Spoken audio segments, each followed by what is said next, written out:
তোমার জন্য কেউ থামবে না, সূর্যও না, চন্দ্রও না, আলো বাতাস রোদ বৃষ্টি কেউ না, একটা মানুষও না, একটা মানুষও না। এ দুনিয়া বড় স্বার্থপর, বড় স্বার্থপর। এজন্য বাপ আপনাদেরকেও বলি, যুবক তোমাদেরকেও বলি, তুমি নষ্ট হয়ে গেলে শেষ পর্যন্ত মনে রাখো তোমার জন্য কেউ থামবে না। আপনাদেরকে বলি বাবা, স্ত্রী সন্তানের জন্য যদি আপনি হারাম উপার্জন করে জীবনটা শেষ করছেন, কোনোদিন পাবেনও নাই। সুদের টাকা, কিস্তির টাকা, হারামের টাকা, ওজনে কম দেওয়া, ধোকাবাজি, প্রতারণা করা উপার্জন করা দরকার ছিল না। আমনের কলজার মধ্যে শয়তানে বসায় দিছে যে বউ বাচ্চার লাগে এগুলা করতেছ, করো না রে বাপ, খোদার কসম এরা মনে রাখবে না, এরা মনে রাখবে না, এরা কোনোদিন বলবে না, এরা মনে রাখবে। দুপুর বেলা জানাজা হইছে, আসরের পরে জানাজা হইছে, কানছে 2 ঘন্টা 4 ঘন্টা, জি পুত নাতি নাতনি স্ত্রী সন্তান।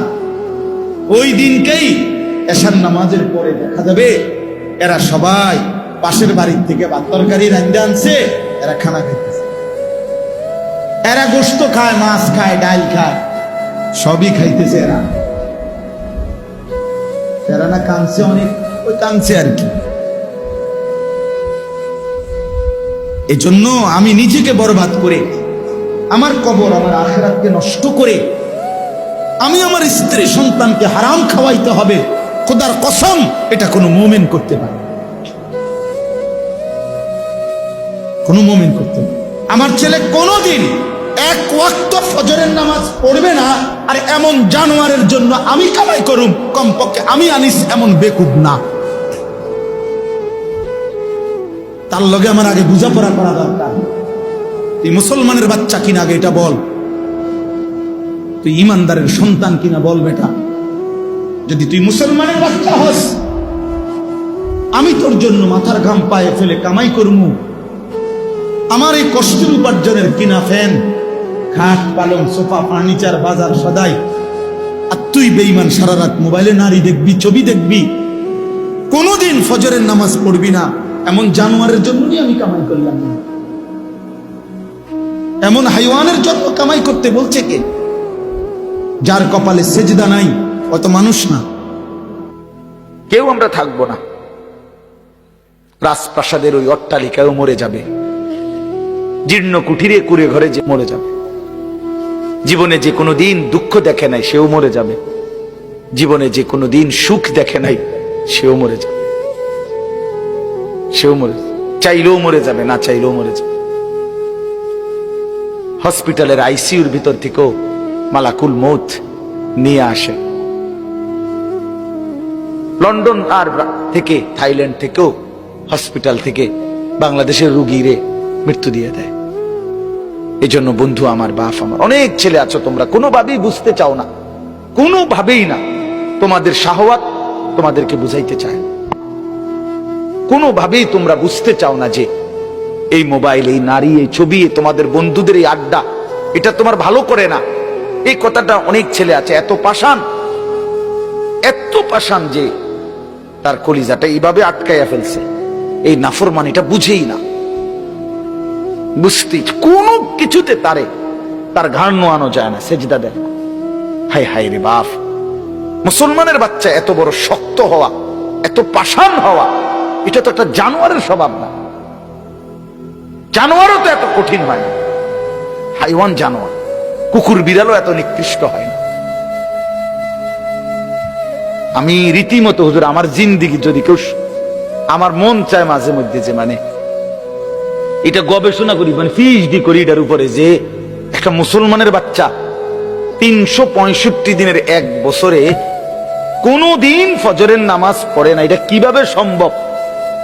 আমার এটা মন চায় যে এটার উপরে একটা কি করি, বিশ্বাস করুন, মানে এটা কিভাবে, মানে এই কেমন মানুষের বাচ্চা, এই জানোয়ার, এত বড় জানোয়ার কেমনে হইল?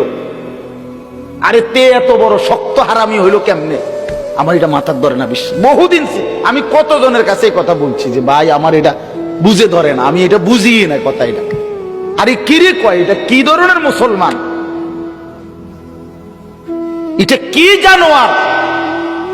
এই জানোয়ারের বাতরান দেখে এই জানোয়ারের ঘরে ঘুমাইতে দেয় কে? তার মা কই, তার বাপ কই? হায় হায় হায় হায়, মুসলমানের বাচ্চা এত বড় অসভ্য কেমনে হইল? কেমনে হইল?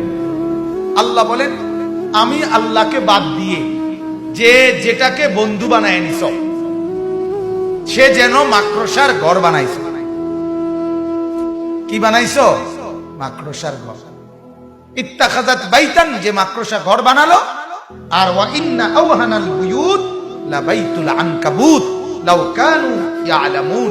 আল্লাহ বলেন, আর এটা মনে রাখবা, এটা মনে রাখবা, পৃথিবীর সবচেয়ে দুর্বল ঘর মাকড়সার ঘর। এটা আল্লাহ বলছে। তাহলে আল্লাহকে বাদ দিয়ে 60 বছরে একটা সেজদা, একটা হালাল হালাল হারামের কোনো তোয়াক্কা করলা না, নামাজ রোজা বন্দিগির কোনো তোয়াক্কা করলা না, কিস্তি নিয়া, সুদ নিয়া, ঘুষ নিয়া, সিটারি, ধোকা, প্রতারণা, বহু ভাবে দিবা নিশি মেহনত করে 60 বছরে যেই প্রাসাদ, যেই বিল্ডিং সাজাইলা, যেদিন সব রোম স্যাক দিয়া দেখলা, আর কোনো কাজ বাকি নাই, টাইলসও লাগানো শেষ, বাথরুমের বদনাড়া পর্যন্ত সেটিং করা হয়েছে, সোফা, খাট, ফার্নিচার সব ঠিক করা হয়েছে। রব্বুল আলামিন বলে, মালাকুল মউত এখনই নিয়ে আসো, যাও। এক নিমিষে 60 বছরের মেহনত উড়ায়, ঠিক না? এজন্য এটা ভাবা উচিত, আল্লাহকে বাদ দিয়ে, সেজদাকে বাদ দিয়ে, গোলামিকে বাদ দিয়ে, হালাল বাদ দিয়ে, আল্লাহর বন্দিগি বাদ দিয়ে যে যেটার মধ্যে ডুবে গেলেন, সে মাকড়সার ঘর বানাইতেছেন। কি বানাইতেছেন বলেন? তামসা করতেছেন, তামসা। ওয়ামাল হায়াতুদ দুনিয়া ইল্লা লাহবুন ওয়া লাইব। তামাশা। আল্লাহ বলে, দুনিয়ার জীবনটা তামাশা বান্দা, খেলাধুলা, খেলাধুলা। হ্যাঁ, লোকটা বিল্ডিং বানায়, আর শাজিদ থেকে আমার মালিক যেন হাসতে হাসতে বলে, ওমা কিরে, এতে দেখি তামসা না করে, তামসা না করে। কিরে বেটা, সেজদা কই? ফানি দিতে দিতে বিল্ডিং এ ইট ভিজাইতে ভিজাইতে নামাজের ওয়াক্ত শেষ। আছে না? ইট ভিজাইতে ভিজাইতে নামাজের ওয়াক্ত শেষ। আল্লাহ আমাদেরকে মাফ করে দেন। আল্লাহ তাআলা বলেন, আলিফ লাম মিম, 3টি অক্ষরে এর অর্থ আল্লাহ তাআলাই ভালো জানেন। কে ভালো জানেন? এখন যেহেতু সময় নাই, এর কোনো ব্যাখ্যা করছি না। ব্যাখ্যা এটাই যে এগুলোর প্রকৃত অর্থ, একমাত্র অর্থ আল্লাহ তাআলাই জানেন। এরপরে আল্লাহ কি বলছে একটু মনোযোগ দিয়া শুনেন, শুধু তরজমা শুনতে হবে। আল্লাহ তাআলা বলেন, আহাসিবান নাসু আন ইউতরাকু আন ইয়াকুলু আমান্না ওয়া হুম লা ইফতানুন। আল্লাহ বলেন, ও মানুষেরা, তোমরা কি এই ভেবেছো যে তোমরা শুধু মুখে বলবে আমান্না, আমরা ঈমান আনলাম, আমরা মুমিন, আমি মুসলমান, আমি ঈমানদার। ভোটার আইডি কার্ড দেখেন, ধর্ম ইসলাম লেখা। আমার বায়োডাটা দেখেন, ধর্মের পাশে ইসলাম লেখা। দেখেন, নালে নালে এখানে লিখছে কেন? আমি মুসলমান না হলেই লিখছি। কথা বুঝেন? আল্লাহ বলে, তোমরা কি এই ভেবেছো যে তুমি শুধু মুখে বলবা আমি মুমিন, আমি ঈমানদার, আমি মুসলমান, আর ওয়াহুম লা ইফতানুন, আমি আল্লাহর পক্ষ থেকে তোমাকে কোনো পরীক্ষা করা হবে না, এমনিতেই মুখের স্বীকারোক্তিতে, মুখের উচ্চারণেই আমি আল্লাহ তোমাকে ছেড়ে দিব, এই ভাবছো না? আল্লাহ জিজ্ঞেস করছে, তো জবাব দেন যে হ্যাঁ এটাই ভাবছেন কিনা, জবাব দেন না কেন? হ্যাঁ না না একটা কোন।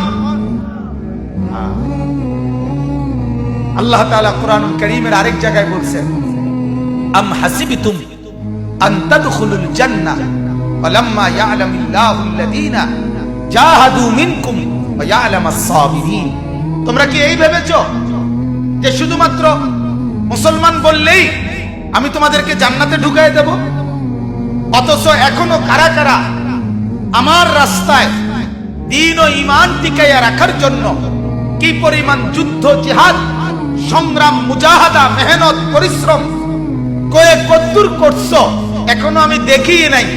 কে কদ্দুর ইসলাম মানার জন্য সবর করছো এটা আমি এখনো দেখিয়ে নাই। এর আগেই তোমার আমি জান্নাত দিয়ে নিব এই নি ভাবছো।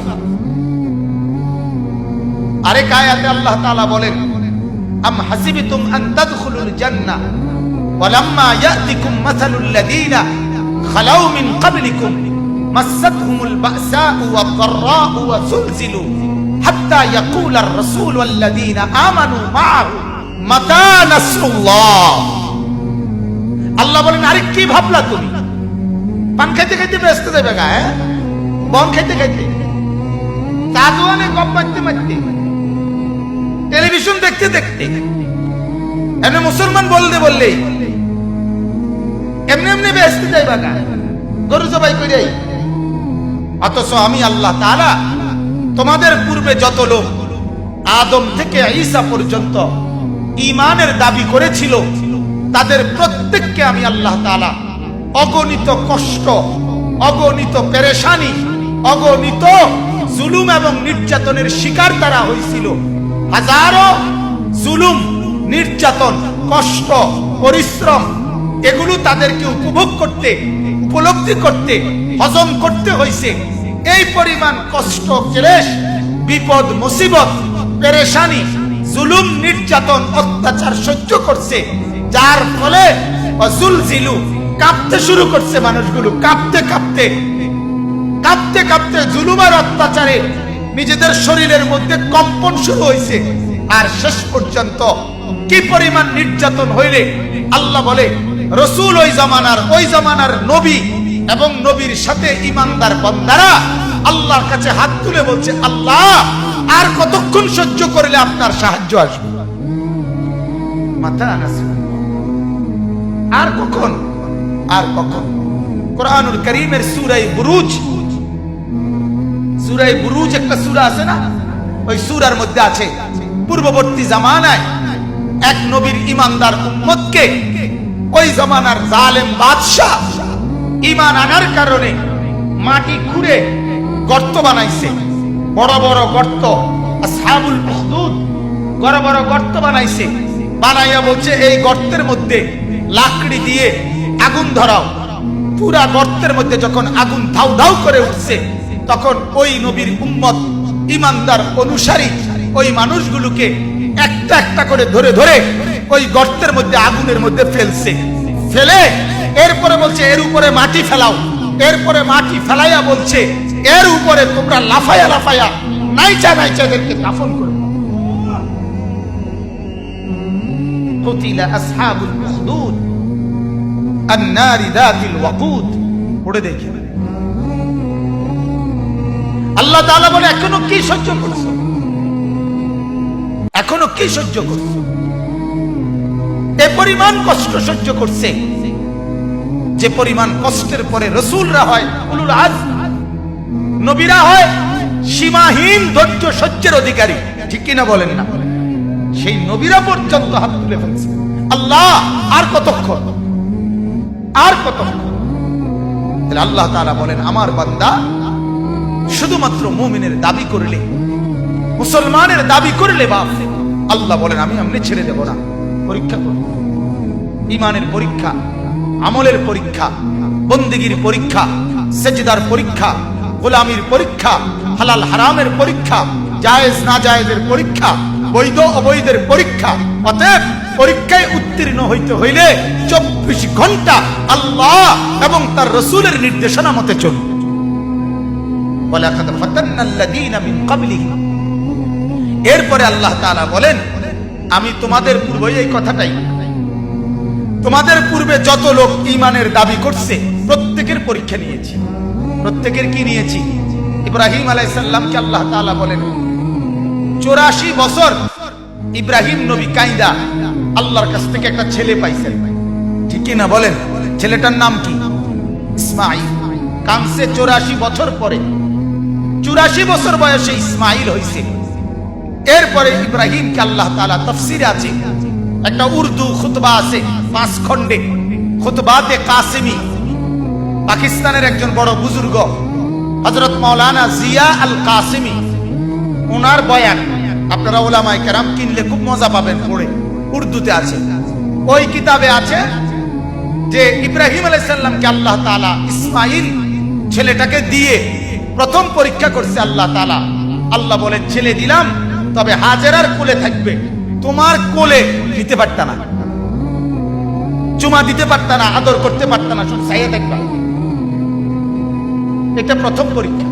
দরজায় দাঁড়াইয়া দেখবা শুধু, কিন্তু আদর করতে পারবা না, কোলে নিতে পারবা না। ইব্রাহিম আলাইহিস সালাম বলছে আসলাম, আল্লাহ মেনে নিলাম, তুমি বড় মাওলা, তোমারই ভালোবাসি। কিছুদিন পরে আল্লাহ বললেন ইব্রাহিম, না এখন আর চাইতেও পারতা না, মরুভূমিতে চোখের আড়ালে দূরে ওইখানে রাইখা আসে। ইব্রাহিম আলাইহিস সালাম বলছে আসলাম, আল্লাহ মেনে নিলাম, মেনে নিলাম, পরীক্ষায় ফেল করতে চাই না মাওলা, রেজাল্ট ভালো করতেই হবে, প্রয়োজনে ছেলেকে দূরে দিয়ে আসলাম, তবু তোমাকেই ভালোবাসি মাওলা।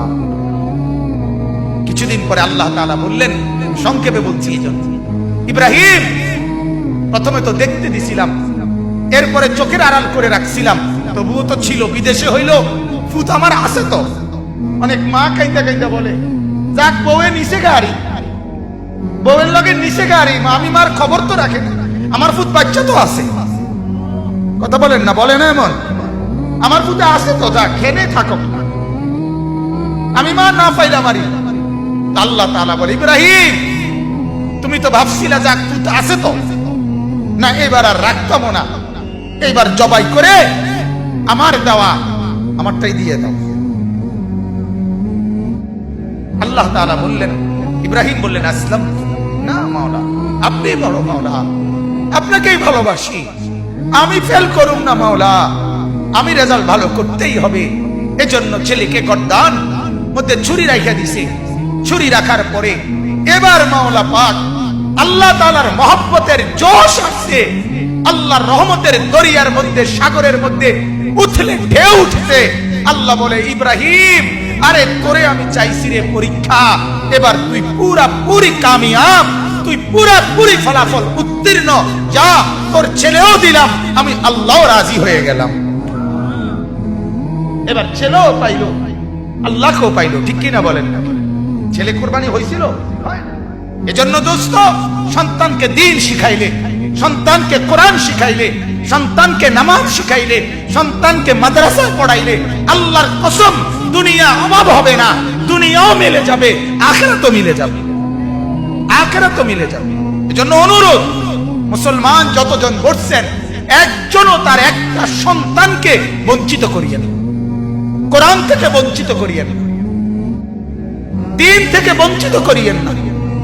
আমার শায়েখ আল্লামা মুফতি মুশতাকুর নবী সাহেব হুজুর এটা আবেগে অনেক সময় বলে যে মা, যে বাপ তার সন্তানকে আল্লাহর কোরআন শিখায় নাই, নামাজ রোজা শিখায় নাই, মাদ্রাসার এই সবক দেয় নাই, হুজুর বলে ওই মা বাপ যদি তার সন্তানটাকে 70 বার আগুনে পুড়াইয়া ফেলতো, তাইলে এত ক্ষতি হইতো না। কোরআন না শিখাইয়া এই মা বাপ ওই সন্তানের যে ক্ষতিটা করে দিল। এরপরে হুজুরে বলে যে দোহাই ওই মা বাপকে বলি, আপনি এই সন্তানের বাপ না হলে ভালো ছিলেন, আপনি এই সন্তানের মা না হলে ভালো ছিল। কেন বাচ্চাটাকে বঞ্চিত করলেন? কেন বাচ্চাটাকে বঞ্চিত করলেন? এজন্য একজনও ইনশাআল্লাহ আমরা আমাদের সন্তানকে দ্বীন শেখাবোই শেখাবো ইনশাআল্লাহ। বলেন ইনশাআল্লাহ। আগামীর পৃথিবী, আগামীর সামনে দাজ্জাল বাজান, আগামীর সামনে দাজ্জাল, দাজ্জাল দেখা যায়, দাজ্জাল দেখা যায়, কিয়ামত দেখা যায়। ইকতারাবা লিন-নাসি হিসাবুহুম, আল্লাহ বলে হিসাবের সময় কাছায় গেছে বান্দা। ইকতারাবাতিস সাআ, আল্লাহ বলে কিয়ামত ঘনায় গেছে বান্দা। আরে যিনি বানানেওয়ালা তিনি বলতেছে, ও আমার বান্দা, আমি না বলছি এই নবী শেষ নবী, এই কিতাব শেষ কিতাব, এই দিন শেষ ধর্ম, আর দিতাম না রে, এরপরে তো আমার সংসার আমি গুছাই এলাম, তাহলে কিসের অপেক্ষা করছেন? কথা বলেন না কেন? মালিকই তো বললো আর দিতাম না রে, শেষ, যা দিছি দিছি, এরপরে আর কিসের অপেক্ষায়? এজন্য সন্তানকে বঞ্চিত করবেন না। বলেন ইনশাআল্লাহ। প্রত্যেকেই পাক্কা নিয়ত করেন, তিনজন ছেলে তিনজনই কোরআন পড়বে, তিনজন মেয়ে তিনজনই কোরআন পড়বে। বলেন ইনশাআল্লাহ। যার ঘরে যতজন দিন শিখবে ততজন। কথা বলেন কয়জন? আবার বলেন কয়জন? আছে যতজন দিন শিখবে কতজন? আমি এজন্য সবসময় বলি যে আপনার একটি সন্তানকে হলেও মাদ্রাসায় পড়ান, একটি মেয়েকে হলেও মাদ্রাসায় পড়ান। এই কথা বলা আমার ফতোয়া হলো নাজায়েজ। এটা বলার কোনো সুযোগ নাই, এই কথা বলার কোনো অনুমতি নাই। আপনার কাছে কোনো আমি ভিক্ষা চাই না, আপনার কাছে রাসূলের হাদিস মনে করাইতে আইছি যে আলা কুল্লে মুসলিম, আলা কুল্লে মুসলিম মানে তিনজনে একজন। কথা বলেন কয়জন? কথা বলেন না কেন? নবী বলল সবার উপরে দিন শিক্ষা ফরজ, আপনি কোন তিনজনে একজন? কে অনুমতি দিল? আপনারে কমানের অনুমতি দিল কে? কথা বলেন, বুঝছেন কিনা আপনার? এজন্য প্রত্যেকেই ছেলে মেয়ে, আলহামদুলিল্লাহ বাংলাদেশে এখন চতুর্দিকে মহিলা মাদ্রাসা আছে, আছে কিনা বলেন? এই জমানায় মেয়ে দিন শিখলো না, ছেলে দিন শিখলো না। আল্লাহর কসম এই কথা বলিয়া কি কারণ? কোন কারণ দর্শাবার কোন সুযোগ পাইতেন না। চতুর্দিকে এত মসজিদ মাদ্রাসা, এত মাদ্রাসাও থাকার পরেও যারা তাদের ছেলে মেয়ে কোরআন বঞ্চিত হইল, এটার কোন কারণ দর্শাবার সুযোগ। এজন্য কোরআনে আছে নাফরমান যখন জাহান্নামী আল্লাহকে বলবে ক্বালু রব্বানা গালাবাত আলাইনা শিকওয়াতুনা, আল্লাহ আমার কপাল মন্দ, এই কারণে আমি দিন মানতে পারছি না। ওয়া কুন্না কওমান দাল্লিন, আল্লাহ আমি গোমরা ছিলাম, এই কারণে মানতে পারছি না। আল্লাহ বলেন ক্বালা খসাউ ফিহা, না না বেঈমান, জাহান্নামের আগুনে মুখ থুবড়ে জাহান্নামের আযাব ভোগ কর। ওয়ালা তুকাল্লিমুন, আর কোনো কথা বলবি না, একটা শব্দ। জাহান্নামে পড়ার পরেও মানে জাহান্নামের আযাব নিক্ষিপ্ত হওয়ার পরও কিছুক্ষণ কথা বলবে। এর শেষ যখন এই কথাটা বলবে রব্বানা আখরিজনা, আল্লাহ আমারে এই জাহান্নাম থেকে উদ্ধার করেন, ফা ইন উদনা ফা ইন্না যালিমুন, যদি আড়াওয়ার করি তাহলে আমি বড় পাপী। আল্লাহ বলেন না, তুই ডুবে মর, তুই এখানে জাহান্নামের আযাব ভোগ কর। ওয়ালা তুকাল্লিমুন, আর কথা বলবি না, আর একটা শব্দ বলবি না। আল্লাহর কসম আমি নিজে তাফসীরে মারিফুল কোরআনের মধ্যে পড়ছি, আল্লাহ যখন বলবে এই জাহান্নামী আর কোনো কথা বলতে পারবি না, সাথে সাথে জাহান্নামের আযাবে জাহান্নামীর গলার আওয়াজ, কথার শব্দ বন্ধ হয়ে যাবে। এরপরে আর কোনো শব্দ জাহান্নামী উচ্চারণ করতে পারবে না। আরো জঘন্য কথা আছে, তাফসীরে মারিফুল কোরআন লিখছে এরপরে জাহান্নামী কুত্তার মতো ঘেউ ঘেউ করে, কুকুরের মতো শুধু ঘেউ, ওই জায়গা আছে,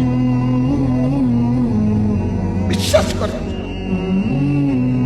জাহান্নামী আর কোনো কথাই বলতে পারে। ওয়ালা তুকাল্লিমুন, আল্লাহ বলবে আর কোনো কথা নাই, কোনো কথা নেই, চুপ।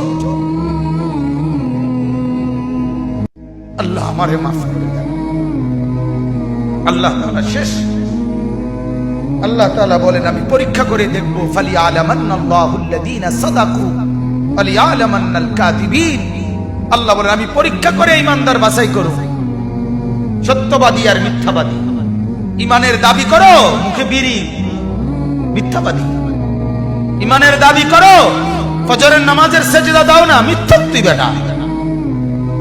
ঈমানের দাবি করো, সুদ খাও, মিথ্যক তুই বেটা। কি বলে? মিথ্যক না। আল্লাহ বলেন আমি ঈমানের দাবিতে পরীক্ষা করে এরপরে সত্যবাদী আর মিথ্যাবাদী বাছাই করব। সর্বশেষ আল্লাহ বলেন আম হাসিবাল্লাযীনা ইয়ামালুনা সাইয়্যাতি আন নাসবিকুনা।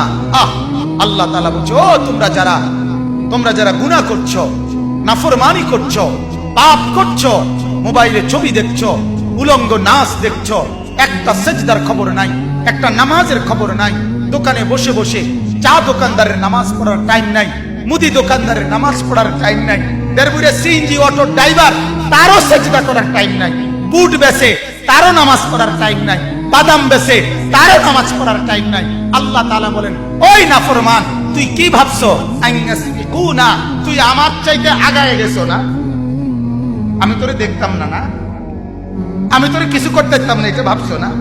আইনাসবিকুনা, তুমি ভাবছো তুমি আমারে ডিঙ্গাইয়ে গেছো না, আমার রেঞ্জের বাইরে চলে গেছো না? আমার আয়ত্তের বাইরে চলে গেছো। না না, আমার আয়ত্তের বাইরে যাও নাই। সাআমা ইয়াহকুমুন, তুমি যে মনে মনে ফয়সালা করছো, আল্লাহ দেখে না, আল্লাহ ধরে না, আল্লাহ তাআলা মাতে না, আল্লাহ বলেন না, এটা ভুল, এটা ভুল। তুমি অচিরেই কবরে আসলে দেখবা আমার আযাব কত ভয়ঙ্কর। ওয়ালামু আন্নাল্লাহা শাদীদুল ইকাব, মনে রাখবা আমার আযাব বড় ভয়ঙ্কর। বলেন নাউযুবিল্লাহ।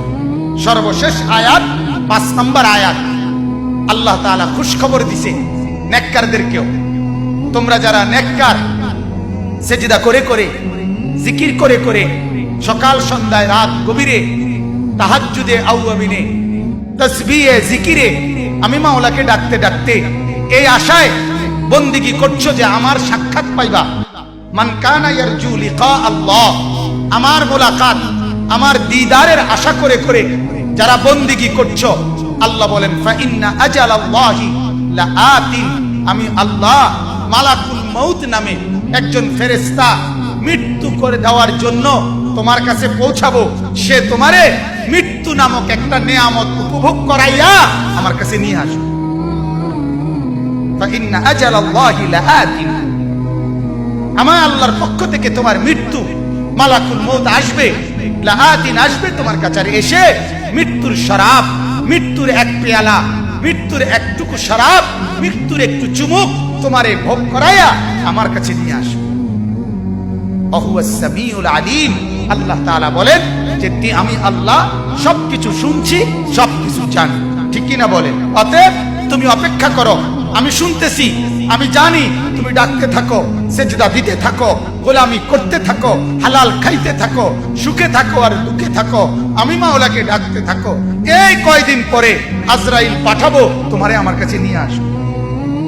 এজন্য হাদিসে আছে, আল্লাহর নবী সাল্লাল্লাহু আলাইহি সাল্লাম, এটাই আমার শেষ কথা, আল্লাহর নবী সাল্লাল্লাহু আলাইহি সাল্লাম হাদিসে আছে, নেককারের সামনে নবীজি বলে মালাকুল মউত আজরাইল আয়েশা অত্যন্ত সুন্দর আকৃতিতে দাঁড়ায়, খুব চমৎকার সুদর্শন আকৃতিতে দাঁড়িয়ে মালাকুল মউত আল্লাহর প্রিয় বান্দা নেককার বান্দাকে বলে যে থাকবেন আর কিছুদিন, কেন দুনিয়ায় থাকবেন? আল্লাহর নেক বান্দা তখন চোখের পানি ফেলে বলে, কি কইলা মালাকুল মউত, থাকবো কেন রে? সকাল দুপুর রাত নিশিতে চোখের পানি ফেলে ফেলে যে মাওলারে ডাকি, কখনো সুবহানাল্লাহ, কখনো আলহামদুলিল্লাহ, কখনো আল্লাহু আকবার, কখনো লা ইলাহা ইল্লাল্লাহ, কখনো আস্তাগফিরুল্লাহ, কখনো দুরূদ শরীফ, এই যে বহুবার বহুভাবে ডাকি, পাগল দেখেই তো ডাকি, আমি বেচাইন দেখেই তো ডাকি। এজন্য সকালেও ডাকি, দুপুরেও ডাকি, বিকালেও ডাকি, সন্ধ্যায়ও ডাকি, রাতেও ডাকি, তাহাজ্জুদেও ডাকি, সারা দিন যে মাওলাকে ডাকি তার কাছে যাওয়ার জন্যই তো ডাকি। তুমি আইও না, দেখে না যাইতারি না, তোমার লাগে না বইয়া রইছি, তুমি আসো নাই দেখে না যাইতে পারি না বেটা। তুমি আইসা আবার আমার না নিয়ে যাবা কেন? আমি এখনই যাব। তখন মালাকুল মউত বলে, তো চলেন, আপনার মাওলার কাছেই চলেন। এই জন্য ছেলেরা ভাবতে শিখো, এক একজনের চুলের পেখম দেখলে মনে হয় যেন হ্যাঁ তার কোনো আল্লাহ খোদা নাই, স্বয়ং সম্পূর্ণ। এক একজনের চলাফেরার ঢংঢুং দেখলে মনে হয় তারে ধরুন না কেউ নেই। লাফানের তাফালিং দেখলে, লাফানের চলাফেরার কথাবার্তার স্টাইল দেখলে মনে হয় অহংকার। আমার শরীর ভালো, সুস্থ সবল, আমার আব্বার টাকা আছে, আমার যখন মন চায় আমি আব্বুর থেকে টাকা নিই, যখন মন চায় আমি মোবাইল টিপতেছি, আব্বু কিছু বলে না, আম্মু কিছু বলে না, সারা রাত মোবাইলে নারী দেখে, ছবি দেখে, যখন যা মন চায় তাই করে, মন চাইলে খায়, মন চাইলে না খায়। বাহ বাবা, মনে করছে পৃথিবীর কেউ যেহেতু কিছু বলে না, এভাবেই জীবন চলবে না রে দোস্ত। সুখের জীবনও শেষ হয়, দুঃখের জীবনও শেষ হয়, সেজদার রাতও ভোর হয়, নেশার রাতও ভোর হয়, মদখোরও রাত ভোর হয়ে যায়, সেজদা বলার রাতও কি হয়ে যায়? ভোর হয় না? তাহাজ্জুদের নামাজ যে পড়ে তারও ভোর হয়ে যায়। মদের আড্ডায়, জুয়ার আড্ডায় যে রাত কাটায়, নারীর আড্ডায়, জিনার আড্ডায়, ওই হাইওয়ানেরও ভোর হয়ে যায়। কারো দুনিয়ায় থেমে থাকে না, কারো না। এজন্য হাসিও ফুরায় যাবে, কান্নাও শেষ হয়ে যাবে। কয়দিন পরে এই ছোট্ট মাসুম বাচ্চাদের ব্যথাও সবাই ভুলেই যাবে। ব্যস্ততার এই দুনিয়ায় কতক্ষণ মনে রাখবে, কে কারে মনে রাখবে? অতএব এই যে আল্লাহ নবী সাল্লাল্লাহু আলাইহি সাল্লাম বললেন, এমন ভাবে বন্দেগী করো যেন আল্লাহকে দেখছো অথবা আল্লাহ তোমাকে দেখছে। এটাই তাসাউফ, এটাই ইসলাহ। এটা তৈরি করতে হয়। মানে এটা শুধু একটা ওয়াজ শুনলে হয় না, দীর্ঘদিন মেহনত করতে হয়। ওলামায়ে কেরামের সাথে, আল্লাহ ওয়ালাদের সাথে, বুজুর্গদের সাথে বারবার শুনতে হয়, আসা যাওয়া করতে হয়, সম্পর্ক করতে হয়, আত্মশুদ্ধির মেহনত করতে হয়। এটা নিয়ম মাফিক ওষুধ আছে, বুজুর্গদের কাছে এটার প্রেসক্রিপশন আছে। কিভাবে একজন মুসলমান, একজন যুবক, একজন নারী, একজন ইমানদার কিভাবে নিজের জীবনটাকে এভাবে গঠন করবে যে যার সারাক্ষণ মনে পড়বে আল্লাহ আমাকে দেখছে, আমি মিথ্যা বলব। আপনারা অনেকেই শুনছেন না, বুজুর্গরা বলে, কোন আল্লাহওয়ালা বলে তার মুরিদদেরকে বলছে, আগামীকালকে আমার জন্য এমন একটা মুরগি জবাই করে আনবা, এমন জায়গা নিয়া। আমরা শুনছি হুজুরদের ওয়াজে, ছোটবেলায় আমরাও শুনছি যে কেউ না দেখে এমন জায়গা থেকে জবাই করে আনবা। সবাই মুরগি জবাই করে আনছে, একজনে জীবন্ত মুরগি নিয়ে আসছে। তো হুজুর বলছে, তুমি আস্তা মুরগি নিয়ে আসলা, সবাই তো জবাই করে আনছে। তো বলছে, হুজুর মুরগিটা কেউ দেখে না, এমন একটা জায়গার তালাশে, পুকুরের পারে, নদীর ধারে, বাঁশ ধারে, কত জায়গায়, গোপন একাকী জায়গায় অন্ধকারে গেলাম, কিন্তু খোদার কসম হুজুর যখনই যাই, যেখানেই যাই, বারবার মনে পড়ছে আল্লাহ তো দেখছে। আপনি তো বলছেন কেউ দেখে না, এমন জায়গা থেকে জবাই করতে, এমন জায়গা তো পাইলাম, এমন জায়গা তো মনে হইল না কোনো জায়গারে। সব জায়গাতেই তো মনে পড়লো আল্লাহ তো দেখছে। তিনি বলছেন, হ্যাঁ বাবা, আমি তোমারই খুঁজছি। আমি কি খুঁজছিলাম? তোমারই মূলত খুঁজতেছিলাম যে আমার কোন মুরিদটার হালাত এইটা হইছে, যে যার সারাক্ষণ মনে পড়ে যে আল্লাহ আমাকে,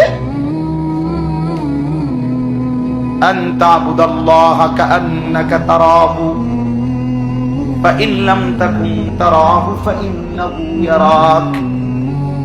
নবীজি বলেন, এমন ভাবে আল্লাহর ইবাদত করবে যেন তুমি আল্লাহকে দেখছো।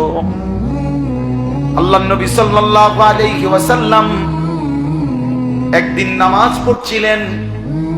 নবীজি সাল্লাল্লাহু আলাইহি সাল্লাম নামাজ অবস্থায় একটু সামনে আগাইলেন, আবার পিছায়া নামাজের জায়গায় দাঁড়াইয়া নামাজ শেষ করলেন। সাহাবায়ে কেরাম বললেন, ইয়া রাসূলুল্লাহ, নামাজ শেষে কি হলো আল্লাহর নবী? হঠাৎ করে দেখলাম নামাজের মধ্যে একটু আগাইলেন, আবার পিছাইলেন, কি করলেন?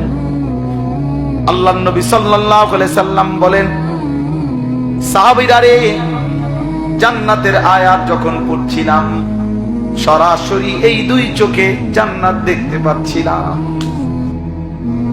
আর জান্নাতের ফলগুলো দেখছিলাম। মনটা চাইছিল আগাইয়া জান্নাতের একটা ফলের থোকা ছিঁড়ি। দুনিয়া যেন আবার ফিরে চলে আসলাম। অর্থাৎ এইভাবে দেখছে। এই জন্য আমার শায়েখ আল্লামা মুফতি মুশতাকুর নবী কাসিমি বড় সুন্দর কথা বলছে। হুজুর বলেন যে দুনিয়ার মধ্যে ক্যান্টনমেন্টের মধ্যে সেনাবাহিনী, কেউ 20 বছর, কেউ 25 বছর যুদ্ধের প্র্যাকটিস করে প্রতিদিন, এই আশায় যে যেদিন চূড়ান্ত বাস্তবিক যুদ্ধ হবে সেদিন প্র্যাকটিক্যাল দেখবে, প্র্যাকটিক্যাল যুদ্ধ করবে। তো প্র্যাকটিক্যাল যুদ্ধের জন্য প্র্যাকটিস করতে থাকে অনবরত। বুঝেন নাই কথা? তো আল্লাহ তাআলাও যেন বলছে, নবীও যেন বলছে উম্মত, এই দুনিয়ার হায়াতটা আল্লাহকে দেখার প্র্যাকটিস করতে থাকো, প্র্যাকটিস করতে থাকো। মনে হয় যেন দেখছো, মনে হয় যেন দেখছো। একদিন এভাবে যদি করতে পারো, হাসরের ময়দানে রব্বুল আলামিন প্র্যাকটিক্যাল আল্লাহ পাক তোমার দিদার তার তোমারে দেখায় দিবে। বলবে বান্দা দেখো, এবার প্র্যাকটিস করছো বহুদিন, আজ সরাসরি দেখো। আজ তুমি আমাকে দেখো, আমি তোমাকে দেখি। ইলা রাব্বিহা নাযিরা। আল্লাহ তাআলা বলছে বান্দা জান্নাতে সরাসরি আমি রব্বুল আলামিনকে দেখবে। খালাস, কথা শেষ। তাইলে এইখানে আমি এই দুইটা আমল বলছি। একটা আমল হলো রাত্রি জেগে তাহাজ্জুদ পড়া, বিশুদ্ধ কোরআনুল কারীম তেলাওয়াত করতে থাকা। এই দুই আমলের বরকতে তাফসীরে লিখছে, বুজুর্গানে দ্বীন বলছে, এই দুইটি আমল যার মধ্যে থাকবে, একটা হলো যে রাত্রিবেলা গভীর রজনীতে কিছু নফল ইবাদত নামাজ বন্দিগি করার চেষ্টা করে, আর যে ব্যক্তি লম্বা কোরআনুল কারীম বিশুদ্ধ তেলাওয়াত করার ফিকির করে, কোরআন তেলাওয়াত করতে থাকে, আশা করা যায় এই দুইটি আমলের বরকতে আল্লাহ তাআলা তার অন্তরের মন্দ চরিত্রগুলো দূর করে দিবে।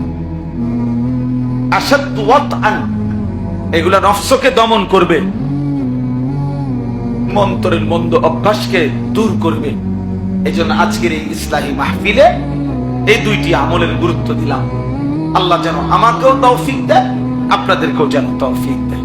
চেষ্টা করবেন রাত্রিবেলা সময়টাকে বন্টন করে, হিসাব লাগান 11টায় শুইলেন, 4:50 ফজরের নামাজের জামাত, তো 12টা, 1টা, 2টা, 3টা, 4টা, 4:50 ধরেন প্রায় 6 ঘন্টা। তো এর মাঝামাঝি কোন একটা সময় শরীর স্বাস্থ্য অনুপাতে দেখেন একটু সময়, আধা ঘন্টা, 20 মিনিট, 40 মিনিট আবার জেগে আল্লাহর ইবাদতের জন্য তাহাজ্জুদ নামাজের সেজদা, তেলাওয়াত, দোয়া, কান্নাকাটির জন্য একটু সময় বের করা। তাইলে আল্লাহ তাআলা অন্তর পবিত্র করে দিবে, মন্দ অভ্যাস থেকে বেঁচে থাকা সহজ হবে। আল্লাহ তাআলা আমাদেরকে কিয়ামুল লাইল, তিলাওয়াতুল কোরআন, এই দুই নিয়ামত দান করেন। দারুল উলুম মাদ্রাসা আল্লাহ তাআলা কবুল করেন। হযরত মাওলানা আবু তাহের সাহেব দামাত বারাকাতুহুল আলিয়া, আল্লাহ তাআলা তাকে হায়াতে তাইয়্যিবা আফিয়া দান করেন। ছেলেরা, বাপ তোমার ঘরে শক্ত করে বললাম, বাবা মাকসাদ তো এটাই ভাইয়া, নামাজ পড়ো, নামাজ পড়ো, নামাজ পড়ো, নামাজ পড়ো। কিশোর নওজোয়ান, নামাজ পড়ো, আল্লাহকে চেনো ভাইয়া, দিন শিখো, অল্প হোক, স্কুলে পড়ো মানা নাই, কলেজে পড়ো মানা নাই, যেখানেই পড়ো মানা নাই, কিন্তু আল্লাহকে ভুইলো না, নামাজকে ভুইলো না। 2 রাকাত নামাজ ঠিক করো, 10টা সূরা ঠিক করো, ওযু গোসল ঠিক করো। কিছু বয়স্ক লোক আছে এমন গোয়ার, যে মানে বুঝে যে ওনার সূরা অশুদ্ধ, দোয়া কালাম অশুদ্ধ, কিন্তু দুনিয়া কোন কথা দিয়া ওনাগরে এটা বুঝানো যায়, কোন ইবলিস ওনাকে কলিজার ভিতরে বুঝাই দিচ্ছে যে অসুবিধা নেই, আল্লাহ ভরসা, এই যে এরম ভরিয়ে এরম, এটা অন্য কেউ বুঝাই দিচ্ছে তার কলেজে, যে মাইতো না চাই হুজুরা কই বই, আল্লাহ ভরসা। এখন আল্লাহ বলছে কিনা আপনারা বলেন, যে আল্লাহ যদি বলে, আপনারা শুনছেন যে আল্লাহ বলছে যে বান্দা তুমি ভুলের উপরে, মিথ্যার উপরে, ভুলের উপরে মৃত্যু পর্যন্ত থাকো, আমি ভরসা, এটা আল্লাহ বলছি। তো তো আমাদের কে ভরসা দিল? আপনার এই ভরসাটা দিল কি? আফসুসের ব্যাপার, আফসুসের ব্যাপার। 60 বছর 50 বছর হয়ে গেছে, এই কথাটুকু বোঝে না যে আমার সূরা, আমার কেরাত, আমার দোয়া, আমার তাসবিহ, আমার আত্তাহিয়াতু, আমার দুরূদ শরীফ, আমার দোয়া। ও ছেলেরা, হয়তো এখন ঢুকো, পরে যে সময় একটা পোটলা দিব ওই সময় ঢুকো না। আসো, এখন আসো, পরে আর কাউরে ঢুকতে দেওয়া হবে না।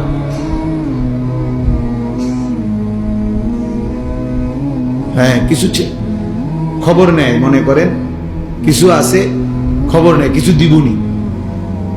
এবার যদি রাত 2টাও বাজে ঘুরবো, বুঝলেন? যদি রাত 2টাও বাজে, সারা রাতও লাগে, তারপরও ঘুরবো। আফসুস মানে জীবন মানেই শুধু এই দুটো বিরিয়ানি, এক প্লেট খিচুড়ি, 2টা জিলাপি, এই জীবন। আবার আগের মতো তামাশা, আগের মতো বেনামাজি জিন্দিগি, আগের মতো অসভ্যতা। আসলো কেন পৃথিবীতে? মরবেই বা কেন? করবেই কি? কিচ্ছু জানে না, কিচ্ছু জানে না। আফসুস হয়েছে ওই জীবনের উপরে, আফসুস যে জীবন জানে না আমি আসছি কোত্থেকে, আমার করণীয় কি, কেন আসলাম, কি করছি। জীবনের যার কোনো লক্ষ্য উদ্দেশ্য নাই, গন্তব্য নাই, মঞ্জিল যে চেনে না, আমি যাব কোথায়, পৌঁছবো কোথায়, থামবো কোথায়, এটা যার মধ্যে জানা নাই, ওই বাস্তবিক অর্থে মনে রাখেন ওই কোনো মানুষ, ওই জন্তু জানোয়ার। কোরআন বলছে ওকে জানোয়ারই বলছে। জানোয়ারেরই কোনো নির্দিষ্ট টার্গেট নাই, তার দরকারও নাই।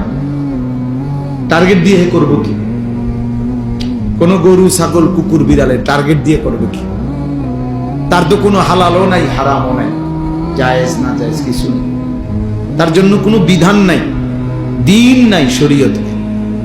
কিন্তু ইনসানের জন্য বিধান আছে, হালাল হারাম আছে, জায়েজ না জায়েজ আছে, করণীয় বর্জনীয় আছে। কারণ তার জন্য আখিরাত আছে, তার জন্য হিসাব আছে, তার জন্য বিচারের মাঠ আছে, তার জন্য আমলনামা প্রস্তুত হচ্ছে, তার আমলনামা মিজানের পাল্লায় ওজন হবে, তাকে ফুলসেরাত পার হইতে হবে, তাকে জান্নাত কিংবা জাহান্নামে যেতে হবে। এটা গরু ছাগলের নাই, এটা জন্তু জানোয়ারের নাই। তাইলে সোজা হিসাব, যে তার হালাল হারাম বুঝে না, জায়েজ না জায়েজ বুঝে না, করণীয় বর্জনীয় বুঝে না, তো সে বাস্তবিক অর্থে কোনো মানুষ, সে জানোয়ার, সে হাইওয়ান, যার মধ্যে কোনো তামিজ নাই, মানে পার্থক্য শক্তি নাই, পার্থক্য শক্তি। তাইলে বাবা বলতেছিলাম আল্লাহর ঘর মসজিদের কথা বলছি। মসজিদের আজমত জরুরি, মসজিদে জুমার বয়ান গুরুত্বপূর্ণ, মসজিদের ইমাম সাহেবকে সম্মান করা খুব গুরুত্বপূর্ণ, মুয়াজ্জিনকে সম্মান করা খুব গুরুত্বপূর্ণ। মসজিদের একটা জুতার বাক্স, মসজিদের বালু, মসজিদের একটা মোমবাতি অনেক সম্মানিত, এটা মসজিদের। আমরা কোরআন হাদিসের ভাষায় বলে নিসবতের কারণে দামি হয়, মানে সম্বন্ধের কারণে দামি। ইট বালু পাথর সিমেন্টের একটা ঘর এমনিতে শুধু ছিল ঘর, কিন্তু যখন এটা সিদ্ধান্ত হলো যে এটা আল্লাহর ঘর, এই আল্লাহর এই শব্দটা যখন এই ঘরের সাথে লাগলো তো এটা দাম। কি বলে এটা নিসবতারি, মানে সম্বন্ধ কিসের সাথে মিলল, ওইটার কারণে দামি হয়, ওটার কারণে দামি হয়। এমনিতে একটা কাপড়, এটা কাপড়, কিন্তু যখন এটারে বলে যে এটা কোরআন শরীফের গিলাফ, তো এটা দামি, দামি। তাহলে সম্বন্ধ নিসবত এর কারণে দামি। তো মসজিদ আল্লাহর ঘর, অতএব এটা নিঃসন্দেহে দাম, এটা দাম, এটা অনেক দাম। আমরা এই জন্য ইনশাআল্লাহ মসজিদের জন্য সবার কাছে অনুরোধ, মসজিদে নামাজ পড়া, জামাতকে ঠিক মতো আদায় করা, মসজিদে আন্তরিকতা রাখা, ভালোবাসা, এটা যেন সবার মধ্যেই থাকে। এই পদ পদবী, মূল্যায়ন অবমূল্যায়ন এর কোনো বিষয় নেই। অমুকের সভাপতি বানাইতো, আমনে তারে দিয়ে দেন সভাপতি, তুই সভাপতির আব্বা, তুই সভাপতি 14 গোষ্ঠী, তুই নিয়ে সভাপতি, তোর সভাপতি নিয়ে তুই সিরা খাবি, তোর সেক্রেটারি নিয়ে তুই কি খাবি, আমি বিজয় খাবি। হ্যাঁ, আল্লাহ তাআলা আমাদেরকে বুঝতাম। আখিরাতে ইন্নাল্লাহা লা ইয়ানজুরু ইলা সুওয়ারিকুম ওয়ালা ইলা আজসামিকুম, নবী সাল্লাল্লাহু আলাইহি ওয়াসাল্লাম বলেন হাসরের ময়দানে নিশ্চয়ই আল্লাহ তাআলা তোমাদের চেহারা দেখবেন না, তোমাদের শরীর দেখবেন না, ওয়ালাকিন্নাল্লাহা ইয়ানজুরু ইলা কুলুবিকুম ওয়া আমালিকুম, বরং আল্লাহ তাআলা তোমাদের দিল দেখবেন এবং তোমাদের আমল দেখবেন। দিল দেখবেন আর কি দেখবেন? আমল এর ভিত্তিতে আল্লাহ তাআলা ফয়সালা করবেন। এজন্য বাপ ও দুনিয়া বিয়ে সমস্ত পদ পদবি দিয়ে কিচ্ছু আসে যায় না, বরং মসজিদের প্রতি হৃদয়ের টান, এজন্য আমার আখিরাতের জন্য। আমি নামাজ পড়বো, সেজদা দেব, মসজিদে আসব, মসজিদের খেদমতে থাকব, মসজিদে বেশি বেশি যাওয়ার চেষ্টা করব, এটা আমার আখিরাতের জন্য। হাদিসের মধ্যে আছে বাশশিরিল মাশাঈন ফি যুলামি ইলাল মাসাজিদ বিন-নূরিত তাম্মি ইয়াউমাল কিয়ামা। আজীব হাদিস। নবী সাল্লাল্লাহু আলাইহি সাল্লাম বলছে, অন্ধকারের মধ্যে, মানে এশার নামাজ এবং ফজরের নামাজ, অন্ধকারের মধ্যে যারা বেশি বেশি মসজিদে গমন করে, হে নবী, কিয়ামতের দিন ফুলসিরাতের গোড়ায় তাদের জন্য পরিপূর্ণ আলোর সুসংবাদ দান করে। বিন-নূরিত তাম, পূর্ণ আলো, মানে হাদিসের মধ্যে আছে ফুলসিরাত 30,000 বছরের রাস্তা, যেটা সকলকে পার হইতে হবে।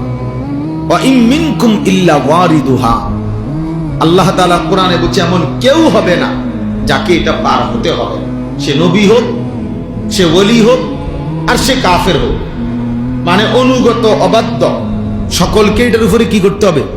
পার হইতে হবে, পার হইতে হবে।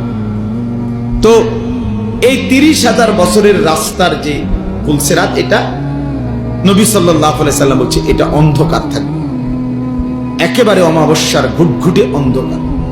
প্রত্যেক মুমিনের ঈমানের সাথে তার আমলের পরিমাণ অনুপাতে ওই ফুলসিরাতের গোড়ায় যখন যাবে, প্রত্যেক ঈমানদারের, ঈমান শর্ত, প্রত্যেক ঈমানদারের তার আমলের পরিমাণ অনুপাতে ওই গোড়ায় গেলে আল্লাহর কুদরতে তার জন্য ওই পরিমাণ আলো জ্বলবে। এই জন্য সবার আলো একরকম হবে না, আলগা লাইট নেই, আপনারটা আপনার আলো, আমারটা আমার, আপনারটা আমার। এই ক্ষেত্রে নবীজি সাল্লাল্লাহু আলাইহি ওয়াসাল্লাম বলছেন যে অন্ধকারের মধ্যে, মানে এশার নামাজ এবং ফজরের নামাজ, এই দুই নামাজ অন্ধকারের নামাজ নাকি? কথা বলেন। এশার নামাজ তো পুরা অন্ধকার, আর ফজরের নামাজ আবসা অন্ধকার। এই দুই অন্ধকারের মধ্যে যে মসজিদে যায় বেশি বেশি, আল্লাহ নবী সাল্লাল্লাহু আলাইহি সাল্লাম বলেন ফুলসিরাতে তার জন্য পূর্ণ আলো জ্বলে। 30,000 বছরের রাস্তা পূর্ণ আলো নিয়ে সে পার হতে পারে। এজন্য এশার নামাজ এবং ফজরের নামাজ খুব গুরুত্বপূর্ণ। এশার নামাজ এবং ফজরের নামাজ যারা আদায় করে না, রাসূলুল্লাহ সাল্লাল্লাহু আলাইহি ওয়াসাল্লাম তাদেরকে বলছেন মুনাফিক। একেবারে স্পষ্ট বুখারীর হাদিস। ওই অপদার্থ হলো মুনাফিক, যে অপদার্থ এশা এবং ফজরের নামাজ পড়ে না। এই দৃষ্টিতে আপনাদের আমাদের অসংখ্য সন্তান, অসংখ্য মুসলমান যারা প্রতিনিয়ত ফজরের নামাজ পড়ে না, এদেরকে বলে রাখেন যে প্রত্যেকেই যেন ভোটার আইডি কার্ড, জন্ম নিবন্ধন সনদ এবং পাসপোর্ট, যেখানে ধর্মের পাশে ইসলাম লিখছে, এটা যেন চেঞ্জ করে, বরং এটা যেন শুধরাইয়া লিখে নেয় এফিডেভিট করে যে আসলে আমি মুসলমান নাই, মুনাফিক। কেন? আমি ফজরের নামাজ পড়ি না, ফজরের নামাজ পড়ার জন্য কোনো প্রস্তুতিও নাই, আমার মানসিকতাও নাই।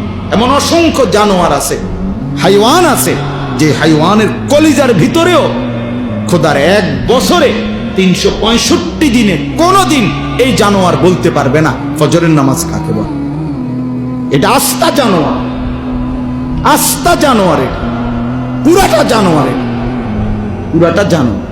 এটা মানুষ নামের পশু ছাড়া আর কিছু। 365 দিন নাফরমান, তুই মানুষের বাচ্চা বেটা, কোনদিন ফজরের নামাজ পড়বি না। এত বড় বেহায়া, বেশরম মুসলমান হয় কি? এত বড় নিকৃষ্ট মানুষ মুসলমান হবে? মুনাফিক। আল্লাহ রাসূল বলছে বেটা, নবী বলছে মুনাফিক, এটা আস্তা মুনাফিক। আর মুনাফিক সমস্ত বেঈমানের মধ্যে সবচেয়ে নিকৃষ্ট হলো কে? যত লোক আল্লাহর নাফরমান তার মধ্যে মুনাফিক হলো সবচেয়ে নিকৃষ্ট। হযরত আব্দুল্লাহ ইবনে ওমর হাদিসে আছে, নবীজির বিখ্যাত সাহাবী আব্দুল্লাহ ইবনে ওমর রাদিয়াল্লাহু তাআলা আনহুমা, তিনি বলছেন নবীজির জামানায় আমরা মুনাফিক চিনতাম এশা এবং ফজরের জামাতে অনুপস্থিতি দেখে। হাদিস এটা। উনি বলেন আমরা চিনতাম মুনাফিককে আমাদের মাঝে, আমরা খুঁজতাম বুঝতাম ফজর এবং এশার নামাজে অনুপস্থিত হতো। এই জন্য হযরত আব্দুল্লাহ ইবনে মাসউদ বলে যে রাসূলের জামানায়, সাহাবাদের জামানায় লজ্জায়